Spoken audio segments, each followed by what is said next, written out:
Hello, boys and girls. I've been thinking about you and praying for you during this time that we are at home during the quarantine. And I was thinking, hey, why don't we read a book together for fun? This book I really like. It has a lot to do with the Easter story. So sit back, relax, and take a listen. The book is called The Donkey That No One Could Ride.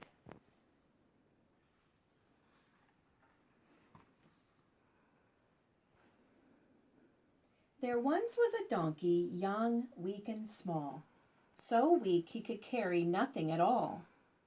Even when children sat on his hide, he'd wobble and tumble and fall on his side.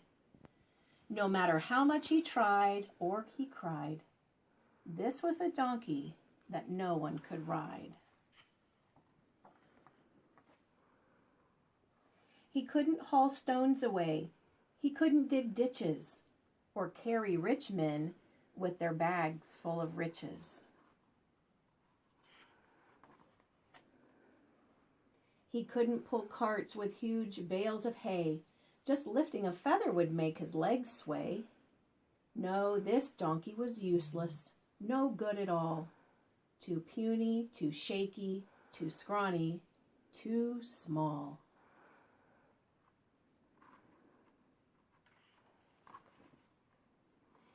Now the donkey's owner was quite mean and tough. He said to the donkey, "I've had quite enough." He pointed his finger and said with a huff, "You can't lift a person no matter how light. So take all your things and get out of my sight. Go away from here, donkey, go away and just hide.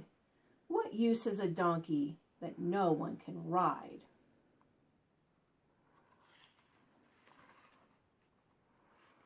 So the donkey was led to the far edge of town, pulled by his neck with his head hanging down. He was tied to a post on a small dusty road and left all alone while his tears overflowed. Left all alone and wondering why he was born to be weak and born to be shy, and born to be frightened and born to cry. Just then 2 men appeared alongside the post in the village where the donkey was tied. They came without warning on that fateful day.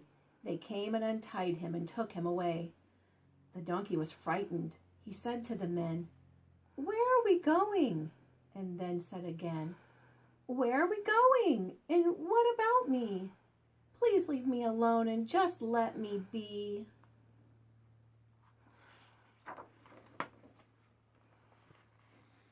"Keep quiet," the men said. "We mean you no harm. Just follow us quickly, no cause for alarm." They walked on for miles and miles until they got to a town at the foot of a hill. At the foot of the hill stood a man tall and thin, wearing a cloak and a beard on his chin. He had eyes that seemed sad and longish dark hair, and a voice soft and gentle that floated on air. He said to the donkey, "It's time that you knew about the great thing that you're destined to do. You'll carry me into the city, we two. Into the city I'll ride atop you."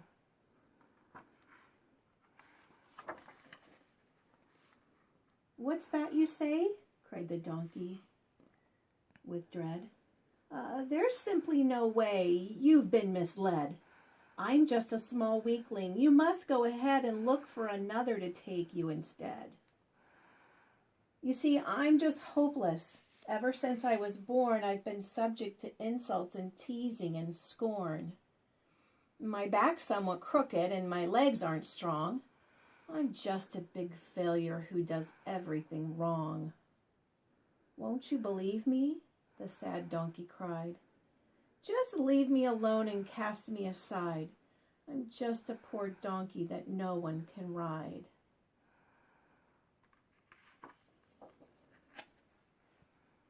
The man looked at him with a face that was wise, with a warm, tender smile and love in his eyes.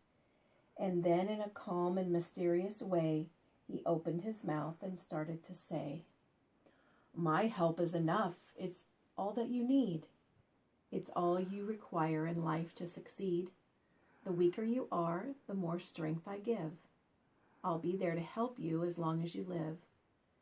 I know you feel tired and frightened and broken, but do you believe these words that I've spoken? Do you believe, I ask you again? Do you have faith? I can heal you, my friend.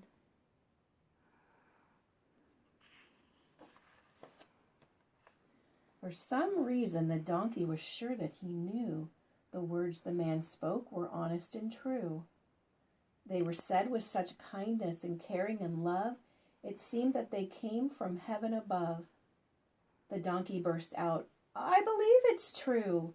I believe, he repeated. I believe, yes, I do. The man stretched his hand out and closed both his eyes. And then, to the little donkey's surprise, he felt a sensation he couldn't control from the top of his head right down to his soul.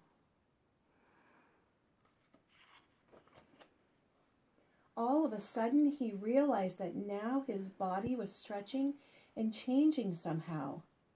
Most amazing of all, at that very hour, the donkey began to sense he had power. He didn't feel strong or weak any longer. Instead, he felt stronger and stronger and stronger. He could feel in his body the energy flowing. He could see with his eyes that his muscles were growing. His back felt like iron. His legs felt like steel. His chest felt so strong, it just couldn't be real. It's a miracle. It's a miracle, the donkey cried out. A miracle beyond any doubt. In order to show all the thanks that he felt, the donkey bowed down his head down and knelt in front of the man who had made him so strong, with a beard on his chin and hair that was long. The man looked upon him with sorrowful eyes, then sat on his back and told him to rise. We're bound for that city that's west of the hill. I have a great mission I need to fulfill. The donkey got up, his tears had all dried. With big bulging muscles he started to stride. No longer a donkey that no one could ride. Now he had courage and power and pride. He started to stride, he started to run. He couldn't believe he was having such fun.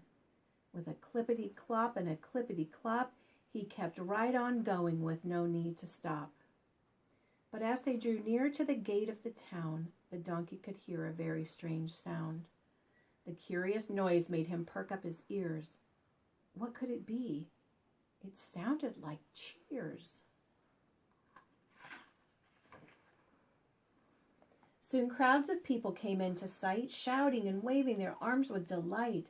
They were cheering the man and giving him praise, yelling hosannas and crying hoorays. It was amazing to see the love they expressed. They called him a prophet and said he was blessed.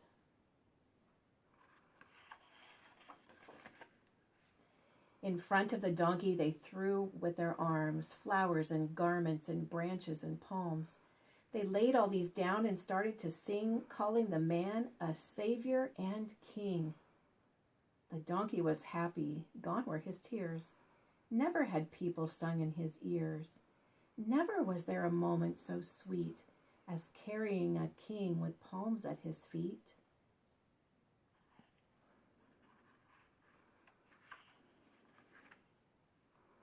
And all his life after, the donkey rejoiced that the king had made such a wonderful choice. To help with the greatest mission of all, the king used a donkey, young, weak, and small. So every year at Easter time, renew your hopes again. Remember how a little faith can give you strength.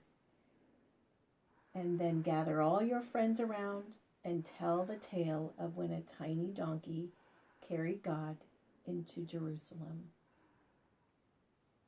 The end. Happy Easter, everyone.